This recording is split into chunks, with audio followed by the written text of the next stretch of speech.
kwamra boss anopai nkaran bi mse bia ye beka enwuma dodo e bia obi ba ye maburu na nya bia won ye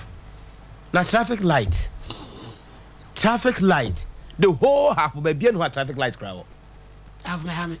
nya half e free half ye ka ba bia ya half a watra man kan so achi a wokɔ no de hokopem go so akura bia traffic light omu hu bi da the history of half. So it also tells until we say a be bad. The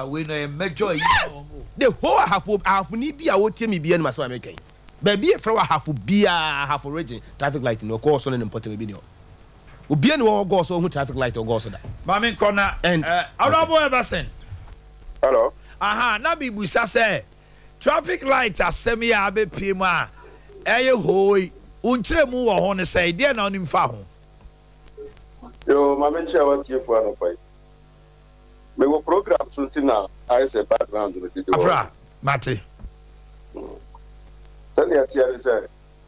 almost 2 years here na Nato. Yeah, my friend selling DCE or take my love.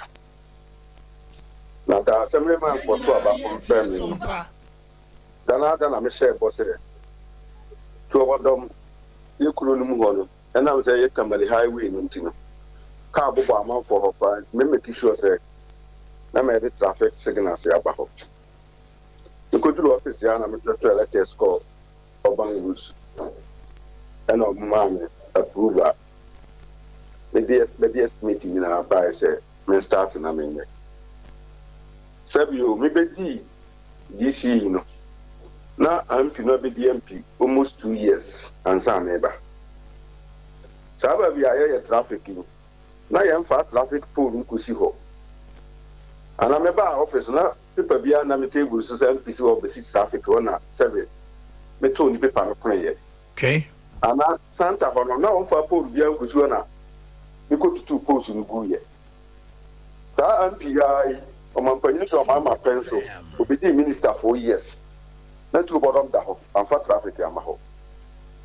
2 years within 2 years ya be DCE ya na me start 70 traffic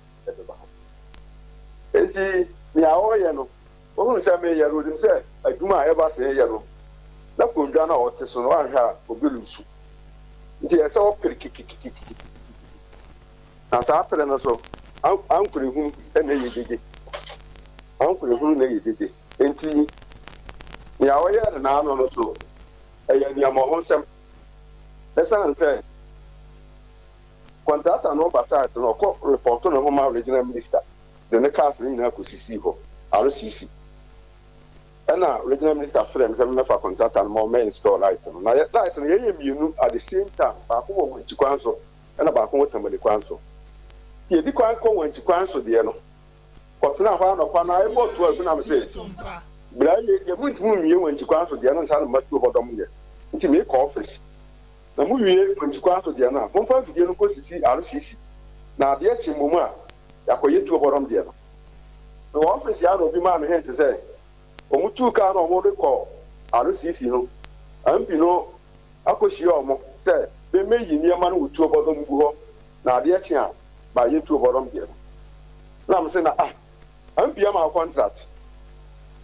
ena ne me free police commander say ye omo ye ne amount so na make say to akofa cars bebre and this for convoy and ono de ne land cruise die nu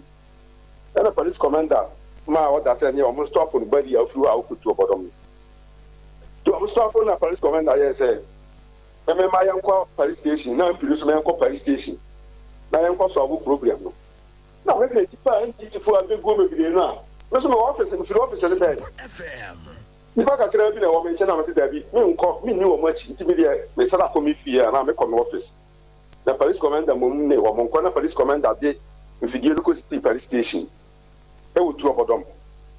any 10 minutes and original commander police Fred it man no police commander don fa mfidie lu nyina mra RCC and o sala tu mfidie lu ko si techiman enti me ni aso bi say a na nchire mo ewo mu no Sabio abara owo so ye na kufu ado abai nti say ye project mi krom na abara ye project ya enya sabi ndisi abara na woso ni ampini so ya no common fund bo na wode ya na akase the common fund nti eti Honorable Everson mami Musa say cars na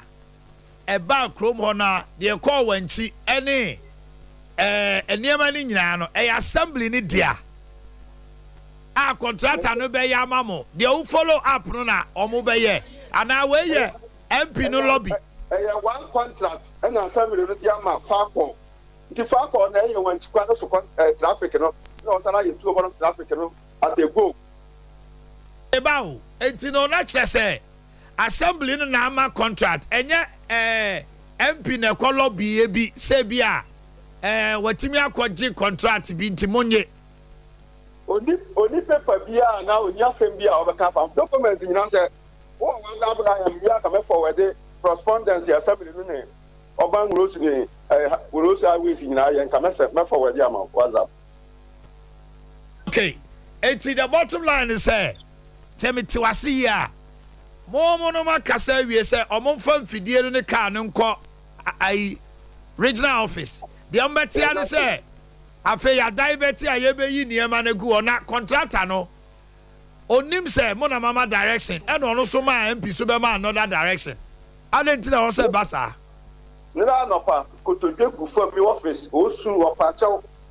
regional minister office wo call the same opachaw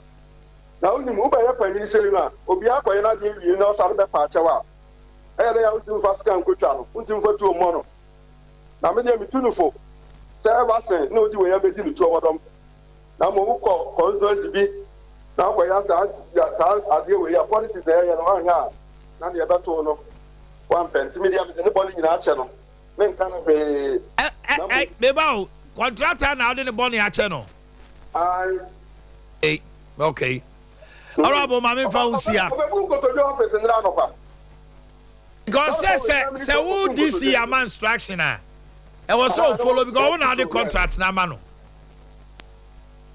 me da say